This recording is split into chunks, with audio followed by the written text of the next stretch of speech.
নমস্কার বন্ধুরা, আজকে পড়ছি লীলা মজুমদারের পাকদণ্ডী বইটি প্রথম পর্বের ৩০তম অংশ। ভালো স্বাস্থ্যের এত ব্যবস্থা থাকা সত্ত্বেও দাদা আর আমি টনসিল ব্যথায় ভুগতাম।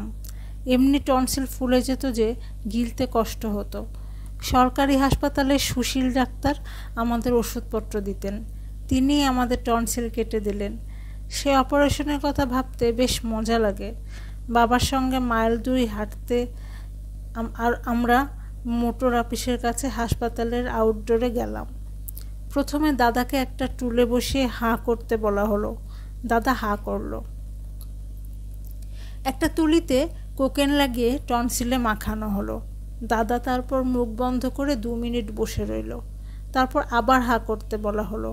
দাদা হাঁ করতেই সুশীলবাবু মজার একটা যন্ত্র গলায় ঢুকিয়ে কুচকুচ করে দুপাশের টনসিল দুটি কেটে কিডনি বোল ফেলে আমাকে বললেন, এসো এবার তোমার পালা। দেখলাম দাদার চোখ থেকে ২ ফোঁটা জল গড়িয়ে পড়ল, কিন্তু টু শব্দ না করে টুল থেকে উঠে বাবার পাশে এসে দাঁড়ালো। কিডনি বলে লাল মাংসের টুকরো দুটো দেখে আমার বমি পাচ্ছিল, কিন্তু বাবাকে কিছু বলতে সাহস পাচ্ছিলাম না। টুলে বসে হাঁ করলাম। গলায় কোকেন লাগাবার পরেই মনে হলো গলায় মস্ত একটা কি আটকে আছে। হাঁ করেই রইলাম। সুশীলবাবু সেই যন্ত্রটাকে ওষুধ দিয়ে ধুয়ে আমার গলায় ঢুকিয়ে কুচকুচ করে দুপাশ থেকে ২ চাকলা কেটে কিডনি বলে ফেলে দিলেন। বড্ড বড় টনসিল, সবটা ধরা গেল না।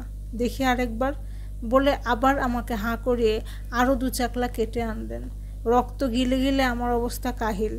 ভয়ের চোটে কাঁদতে পারছিলাম না। ডাক্তার যেই বললেন আরেকটু আছে, বাবা হঠাৎ ছুটে এসে আমাকে জড়িয়ে ধরে কীরকম অন্যরকম গলায় বললেন, থাক, ঢের হয়েছে, মেরে ফেলবেন নাকি? ডাক্তার ভারী অপ্রস্তুত হয়ে বললেন, সত্যি এই যন্ত্রটা দিয়ে ধরতে পারছি না, এক উপায়ে ক্লোরোফর্ম করে তবে কাটা।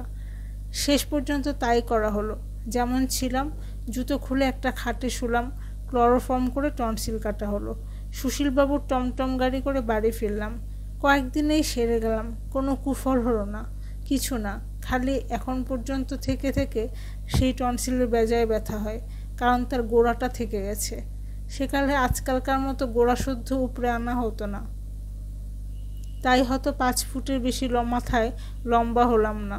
টনসিল কাটলে নাকি সবাই সঙ্গে সঙ্গে পা ছেড়ে দেয়।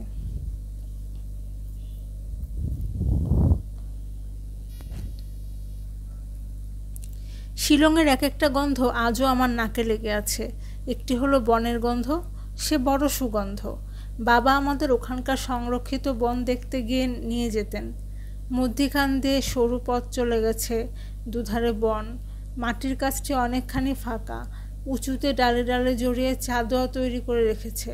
তার ভিতর দিয়ে অতি কষ্টে টুকরো টুকরো রোদ ঢুকে পায়ের নিচে জমে থাকা সরল গাছের শুকনো পাতার উপর পড়ে। তার উপর হাঁটা মুশকিল, বেজায় পিচ্ছিল, কিন্তু তার ধূপ ধুনোর মতো গন্ধটি বড় মিষ্টি। বুড়ো গাছের গায়ে কোথাও অর্কিড, আবার কোথাও লাইকেন বলে পরগাছা, তারও তেমন একটা শুকনো পাতার মতো গন্ধ।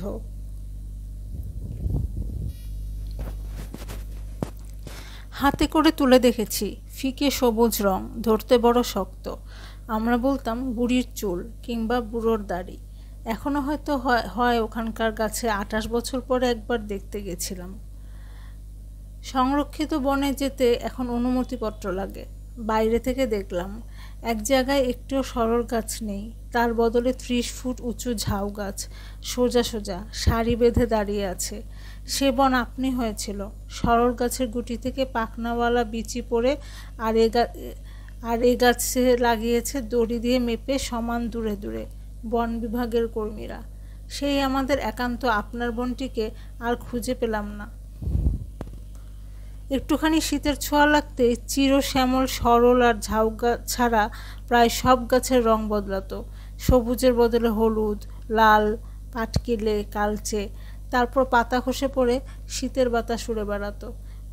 মালি তার লম্বা কাঁটা দিয়ে সেগুলোকে এখানে ওখানে জড়ো করতো। এক একদিন সন্ধ্যাবেলায় পাতার ঢিপিতে আগুন লাগানো হতো। আমরা তার চারদিকে জড়ো হতাম। সামনের দিকটা আগুনে গরম হয়ে যেত, চোখ মুখ লাল দেখাতো, পিঠটি কনকনে ঠান্ডা, মাথার চুলে সারা গায়ে পোড়া পাতার গন্ধ লেগে থাকতো। আমার কাছে ওইসব হলো শৈশবের গন্ধ, শুকনো ঘাসের, ঝরা পাতার, পোড়া পাতার, ধূপকাঠের গন্ধ। বছরটা ক্রমে শেষ হয়ে এলো। শুনতাম যুদ্ধও নাকি শেষ হয়ে আসছে। সেই প্রথম মহাযুদ্ধ কোনোদিনই আমাদের খুব কাছে আসতে পারেনি। জিনিসপত্রের দাম কিছু বেড়ে থাকতে পারে, আমরা টের পাইনি। শৌখিন জিনিস আমদানি বন্ধ হয়ে গেছিল বটে, তবে তার সঙ্গে আমাদের কি? একটি জিনিস মাত্র মনে লেগেছিল, সেটি হলো বিলেত থেকে ওষুধ আসেনি বলে জ্যাঠামশাই মারা গেলেন, আর মা তারপর কতদিন ভালো করে হাসেননি, গল্প করেননি। পরে অবশ্যই জ্যাঠামশাইয়ের অপরিসীম স্নেহের কথা অনেক বলেছিলেন। হয়তো একবার যদি এসে তিনি মায়ের কাছে কয়েকদিন থেকে যেতেন, তাহলে মায়ের অত কষ্ট হতো না। আরেকটি মানুষকে ভুলতে পারি না, সে আমাদের আয়া ইলবন। অন্যান্য খাসিয়া মেয়েদের থেকে সে একটু আলাদা রকমের ছিল। তার উৎখারের বাড়িতে খেতেও না, শুতেও না। উৎখার হলো খাসিয়া ছাড়া আর সবাই, কিন্তু ইলবন আমাদের বাড়িতে খেত, রাতে আমাদের ঘরে বিছানা করে শুয়ে থাকতো। অন্য খাসিয়ারা ডাকুর ভয়ে সূর্য ডোবার পর বাড়ির বার হতো না। ইলবন দিব্যি সুন্দর ঘুরে বেড়াতো, বলতো ডাকুরা আমার নিজের লোক। বিকট সব গল্প বলতো আমাদের, কিন্তু কাউকে ভালোবাসার কিংবা আদর করার ধার দিয়েও যেত। বলতো, আমার ছেলে হেড্রিকসন তোমাদের চেয়ে ঢের ভালো।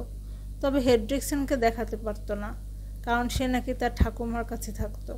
তার বাবা ফ্রাঙে গিয়ে নিখোঁজ। ঠাকুমা ইলবন বাড়িতে ঢুকতে দিত না। এখন মনে করলে তার মধ্যে একটা গভীর ট্র্যাজেডির আভাস পাই।